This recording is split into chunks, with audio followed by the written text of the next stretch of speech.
Dans 2 jours, dans 2 jours, c'est le 25 mars, c'est l'Annonciation du Seigneur, qui, qui est une fête très importante dans l'Église. C'est en fait une solennité, ce qui, dans le ranking des fêtes, pour ainsi dire, la laisse très haut, très haute. Donc c'est une fête très importante, mais en même temps c'est une fête très très discrète. D'un côté parce qu'elle tombe, la plupart des fois, elle tombe en semaine. Et là, ceux qui vont à la messe s'en souviennent quand il arrive, ah ben tiens, c'est l'Annonciation aujourd'hui. Et les autres, peut-être même pas. Et puis, c'est fréquent qu'elle tombe pendant la Semaine Sainte ou dans les environs de la Semaine Sainte. Et donc, finalement, elle finit parfois, on dit, bon, voilà, on ne peut pas la fêter aujourd'hui, et ça passe une semaine et demie après, 2 semaines après, bref. Donc, c'est une fête qui facilement passe inaperçue. Et je me disais, peut-être encore plus inaperçue maintenant que les églises doivent rester fermées. Et on pourrait dire, bon, dommage. Dommage, on pourrait dire qu'elle passe inaperçue si elle est si importante, on verra pourquoi.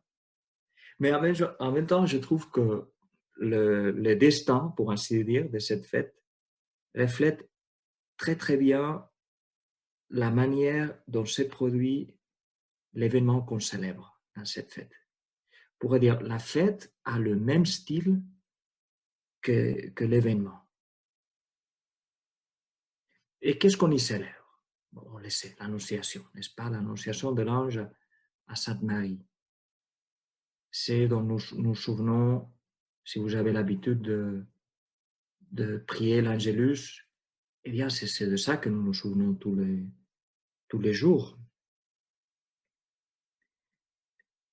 Alors, ce que nous célébrons, donc, c'est ce dont nous nous souvenons comme quelque chose de joyeux, comme un souvenir qui nous réjouit, c'est la venue de Jésus dans le monde. C'est la première apparition du Seigneur dans le monde.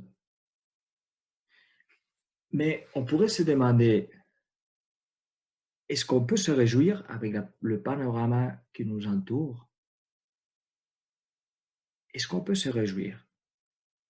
Est-ce qu'on a le droit de fêter quelque chose dans ces moments plutôt, on dirait, apocalyptiques? Eh bien, je pense que si on reflète à ce que nous célébrons, nous allons célébrer le 25 mars, chacun un peu de chez soi. Et je pense que si nous y réfléchissons, nous comprendrons pourquoi ou dans quel sens nous pouvons nous réjouir pendant ces temps un peu apocalyptiques. Alors, pourquoi l'Annonciation est si importante? Pourquoi cette fête est si importante?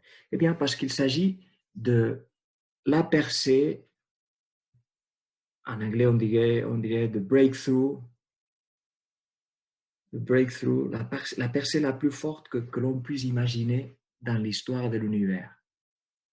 Depuis que l'univers existe, c'est le moment le plus extraordinaire parce que c'est le moment où le créateur du monde est entré dans le monde qu'il a créé lui-même. C'est comme imaginer un auteur qui écrivait un roman sur la vie en Palestine il y a 20 siècles, et ensuite il décidait d'y entrer. Il décidait d'entrer dans son roman et de s'exposer à la vie comme elle est décrite dans le roman. Et s'exposer à la vie, c'est-à-dire la vie sans des robinets, avec l'eau qui sort, comme nous sommes habitués, parce que ce n'était pas le cas à Nazareth. la vie sans toilette chez soi, et la vie sans anesthésie, la vie sans voiture, la vie sans chocolat. Alors, ça, juste pour comparer un peu la vie que Jésus a choisie pour lui avec notre confort, avec des choses plutôt normales.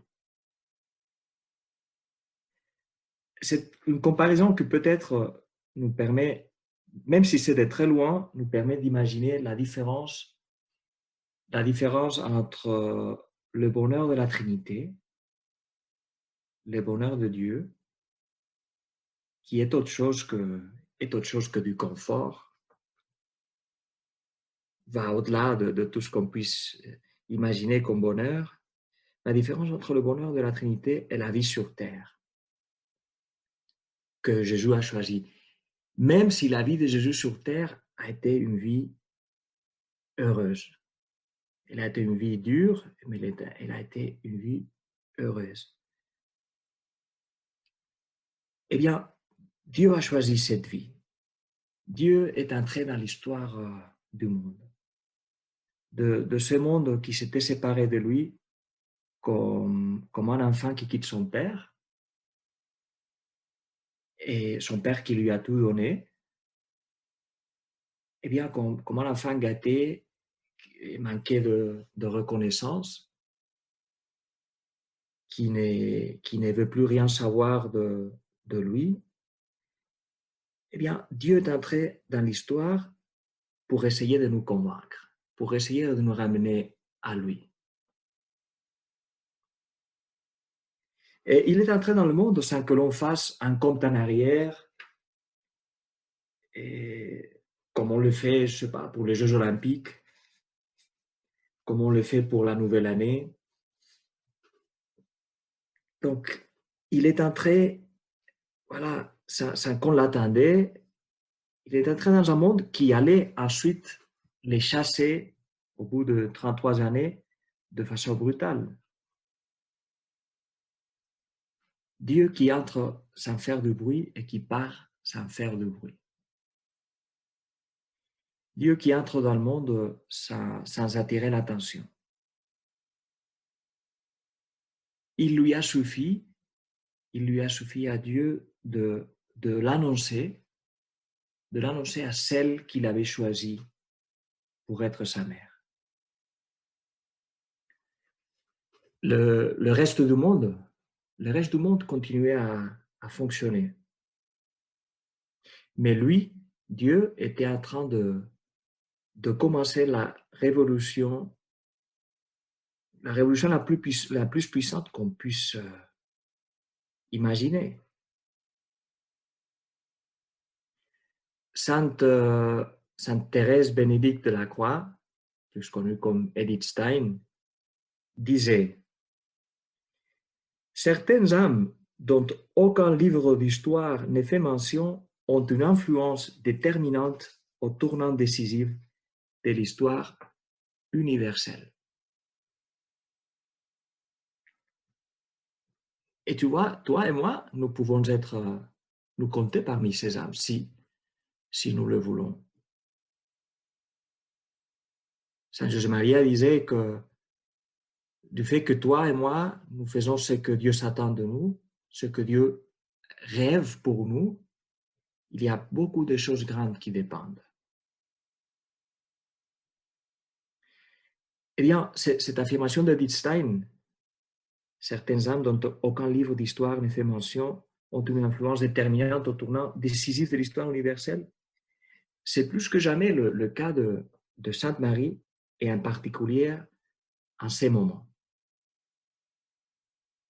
Je pense qu'il n'y a aucun événement de l'histoire où il puisse y avoir une telle distance entre la publicité de l'événement et l'importance de ce qui s'est passé. Personne dans le monde, sauf Sainte Marie, à ce moment-là, a su ce qui était en train de se passer, que Dieu était en train d'entrer dans le monde. Personne ne le savait, et par contre, c'est, comme je disais, c'est peut-être le breakthrough, n'est-ce pas, la percée la plus puissante.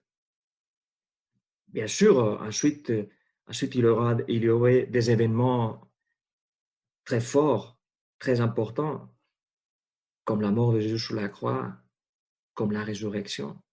Mais tu vois, tout a commencé dans cette discrétion, à ces moments-là.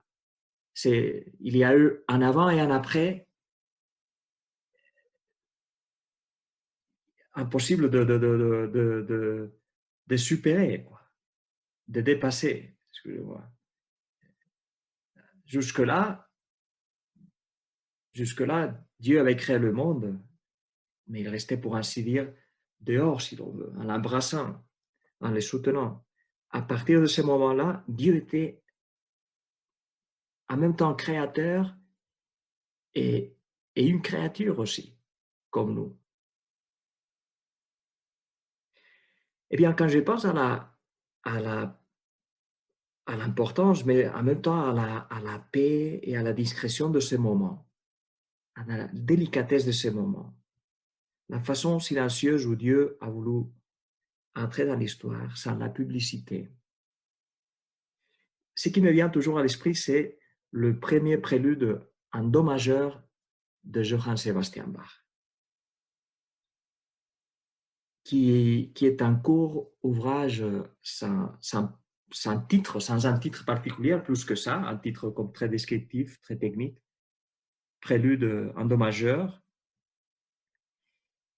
sans titre, mais c'est connu comme Johann Sebastian Bach, qui était un chrétien très fervent.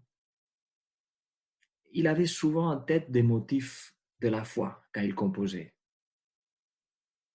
Et donc, c'est pas bête de penser, comme le disait un ami musicien,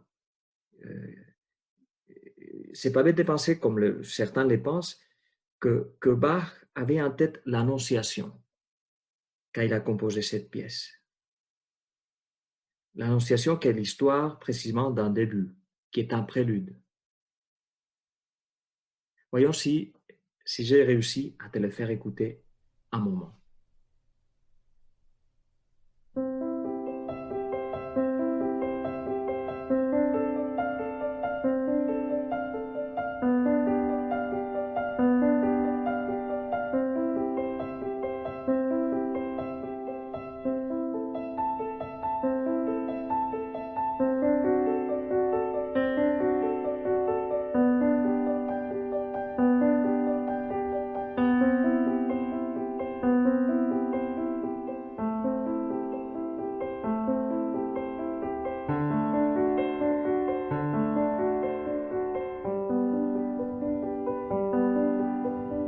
On peut s'imaginer, moi je l'imagine comme ça, à fur et à mesure que le prélude avance avec ses variations, on peut s'imaginer l'ange qui parle, Marie qui écoute,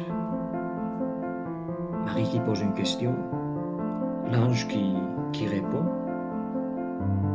Et comme ça, le prélude avance peu à peu, doucement, mais en même temps avec décision. Parce que c'est comme ça que Dieu agit. C'est comme ça que Dieu est entré dans le monde. Doucement, mais avec décision. Mais l'histoire de ce prélude ne finit pas avec Bach.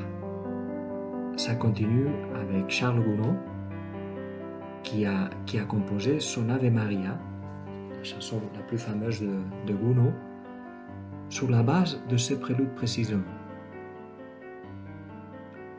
D'abord, il avait appelé sa mélodie Méditation sur le premier prélude de piano de Johann Sebastian Bach. Disons qu'il s'est mis à méditer sur cette mélodie et ce qui est sorti, c'est une méditation musicale. Une méditation musicale qu'il a publiée d'abord, qu'il a conçue pour piano, ça c'était la base de Bach, et ensuite violon avec sa mélodie, pour laquelle, seulement 6 ans plus tard, il a pensé de mettre les paroles latines de l'Ave Maria. Et comme ça, cette méditation est devenue l'Ave Maria, ce qui confirme un peu ces suggestions du prélude comme reflet, comme méditation sur la scène de l'Annonciation. Voilà que Gounod, il a eu cette inspiration lui aussi. Et comme ça, il a produit cet Ave Maria que vous connaissez, mais que nous pouvons au moins écouter un tout petit peu. Vous pouvez l'écouter plus calmement après, mais écoutons et prions avec un petit bout de l'Ave Maria chanté par Maria Callas.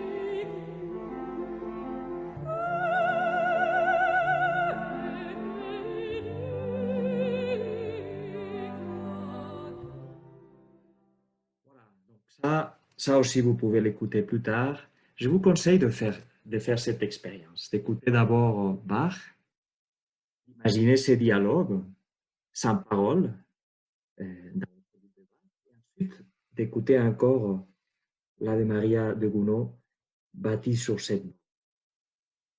C'est vraiment bon. Et c'est vraiment ça.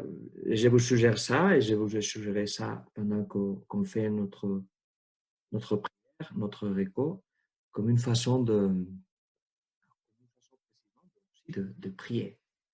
N'est-ce pas? Parce que ce sont les deux pièces, sont des pièces, on pourrait dire, priantes. Ou on pourrait dire qu'on voit l'âme du compositeur qui prie. Eh bien, quelques mots sur l'Ave Maria. En fait, je vais rester au premier mot, presque.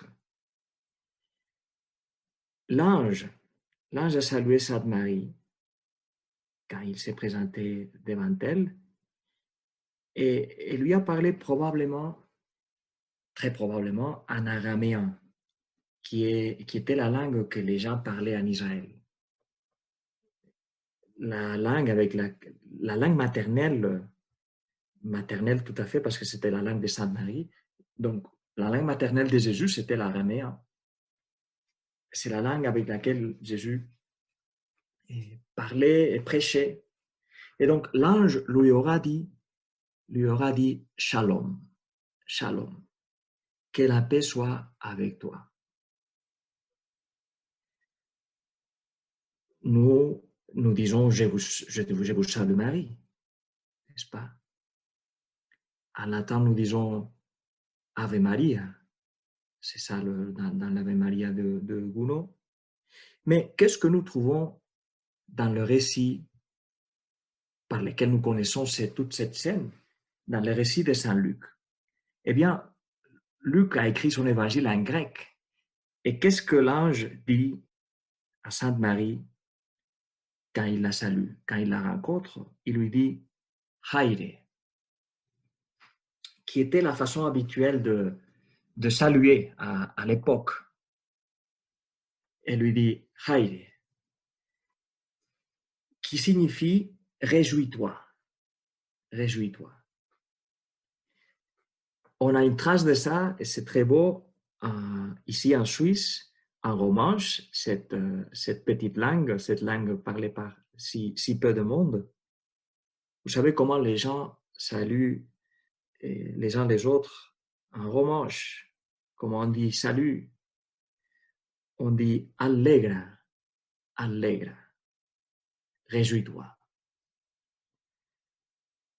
Seulement pour ça, il faudrait faire tous les efforts possibles pour sauver et préserver le romanche.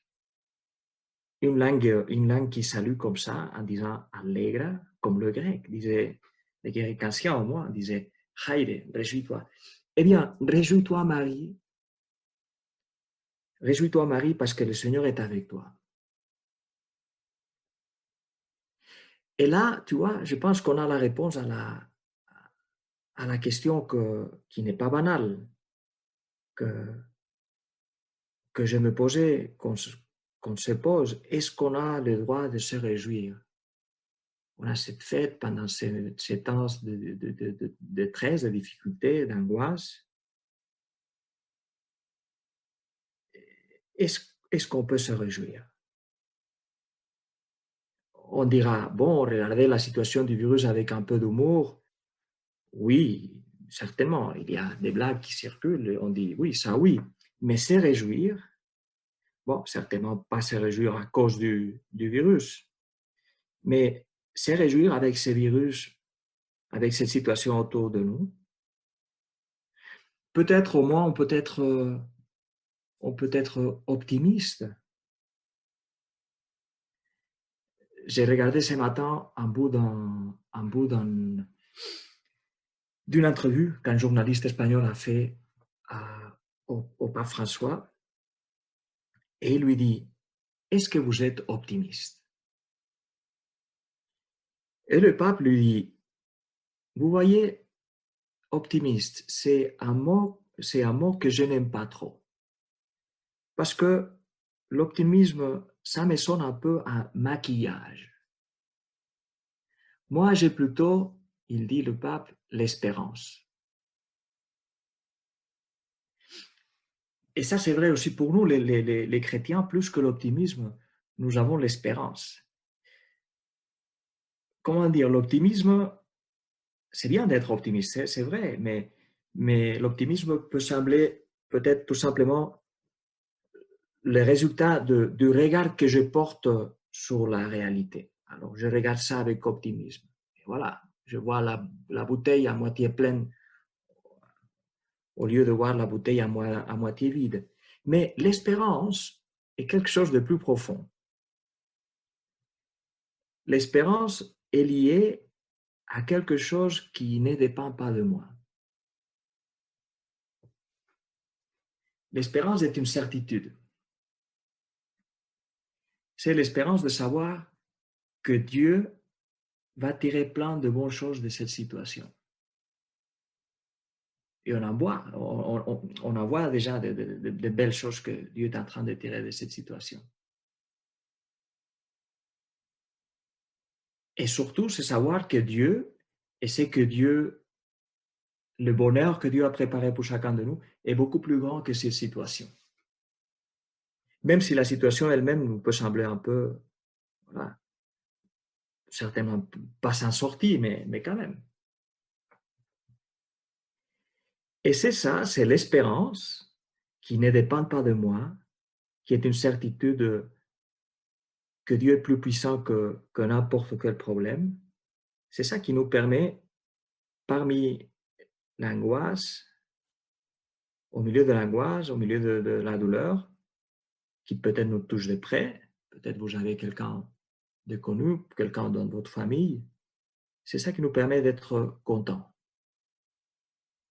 Avec une joie qui n'est pas éclatante, comme la joie de Sainte Marie n'était pas éclatante, la joie de l'Annonciation, mais qui est profonde.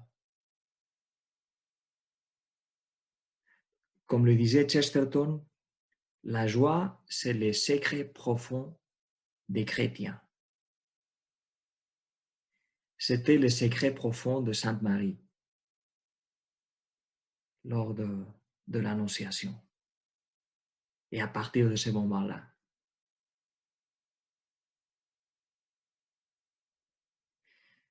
et donc avec l'espérance, bien sûr, on voit plus loin.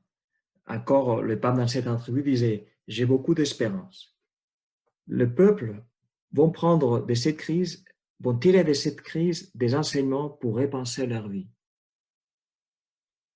Nous allons en sortir meilleurs, moins certainement, parce qu'il y aura beaucoup qui peut-être resteront dans les schémas, et c'est dur, mais j'ai la foi, nous allons sortir meilleurs de ça.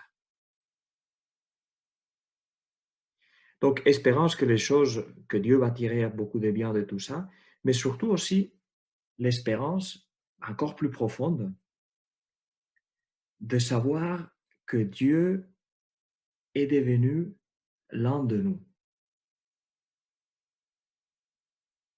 Parce qu'il ne voulait pas se borner à nous dire que, voilà, que notre vie ne finit pas ici sur terre. Il a voulu devenir l'un d'entre nous pour ouvrir le chemin à une vie plus grande, à une vie plus heureuse, qui sera en fait celle du ciel, la vie avec Dieu.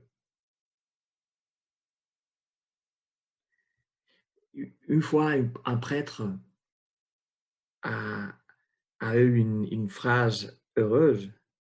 Il a dit, « Nous sommes nés et nous ne mourrons jamais plus. Nous sommes nés et nous ne mourrons jamais plus. » Et la phrase est devenue fameuse parce que, plus ou moins fameuse, et on l'a choisie comme titre pour une biographie de Chiara Corbella, une femme italienne. J'en parlais récemment dans une autre méditation qu'on a enregistrée aussi. Et donc, on l'a mis comme titre pour sa biographie. Elle était une femme très, très heureuse qui est morte très jeune, mais avec beaucoup de joie, parce qu'elle avait beaucoup d'espoir. Eh bien, nous savons que notre vie ici n'est que le début de notre vraie vie. Et ça, c'est le secret profond d'un chrétien. Ça, c'est le secret profond de Marie. Sa joie profonde, quand personne d'autre dans le monde ne savait ce qui venait de commencer, quand personne d'autre dans le monde ne savait pas rien de cette joie de Dieu qui était entré dans un monde triste, quand personne ne savait que Dieu était entré dans le monde pour nous sauver d'une tristesse que seulement lui pouvait, dont seulement lui pouvait nous sauver. Ça, c'est le secret profond de Marie. Et ça peut être aussi le secret profond de nous, qui nous amène précisément à lutter, à faire tout ce que nous pouvons maintenant dans ces situations ici, pour soigner ceux qui nous entourent, pour protéger ceux qui nous entourent.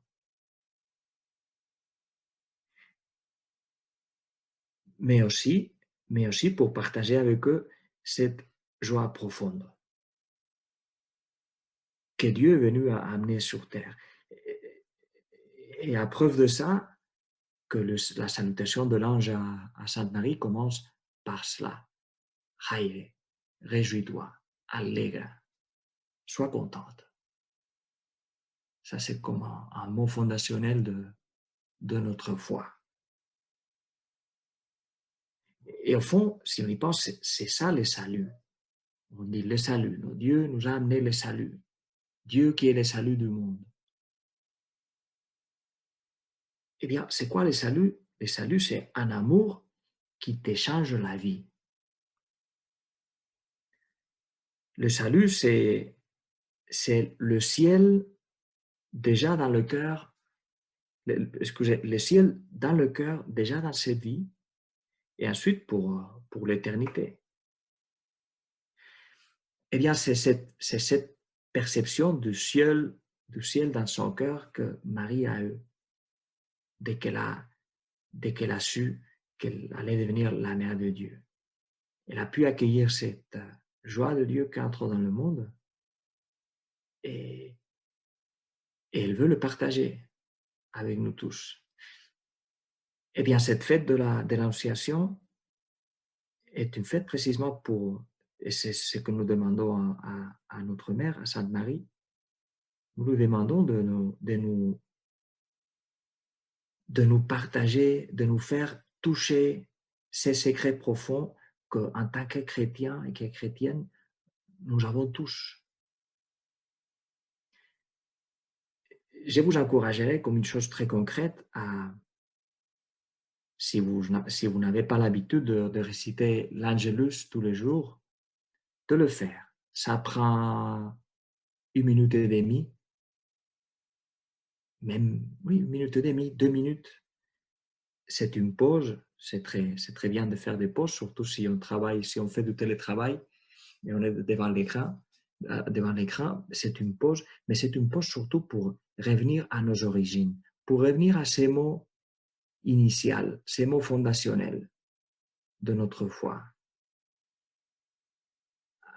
à à cette joie, réjouis-toi. C'est le moment pour récupérer la joie ou la paix si nous l'avions un peu perdue à cause voilà, de contrariétés qu'on puisse avoir, des difficultés, parce que peut-être on est les mêmes gens à la maison, on se voit, puis voilà, il y a des choses qui commencent à nous embêter. Eh bien, l'Angelus comme un moment pour aller à la racine, revenir à nos origines, faire une sorte de reset et nous dire, et entendre comme l'ange dit à Sainte Marie et nous le dit à nous, réjouis-toi, réjouis-toi, réjouis-toi parce que les choses peuvent euh, devenir très difficiles, mais quand même, nous avons ce secret profond de savoir que Dieu est plus grand que tout ça et que Dieu nous a fait naître pour vivre pour toujours et pour être content. Et donc, que même s'il y a la tempête, même s'il y a les nuages, derrière, il y a le ciel. Et ça ne dépend pas de nous. On le sait parce que c'est à Dieu. Et Dieu nous l'a promis. Eh bien, voilà, l'Angelus, comme moment pour récupérer la joie que Dieu veut que nous partagions, que nous donnions aux gens qui nous entourent. La joie et la paix dont tout le monde a besoin, et peut-être maintenant plus que jamais. Comme le disait Saint José Maria, nous devons être des semeurs de paix et de joie. Nous le demandons à Sainte Marie. Je te remercie, mon Dieu, des bonnes résolutions, des actes d'amour et des inspirations que tu m'as communiquées dans cette méditation. Je te demande de l'aide pour les mettre en pratique. Ma Mère Immaculée, Saint Joseph, mon Père et Seigneur, mon ange gardien, intercédez pour moi.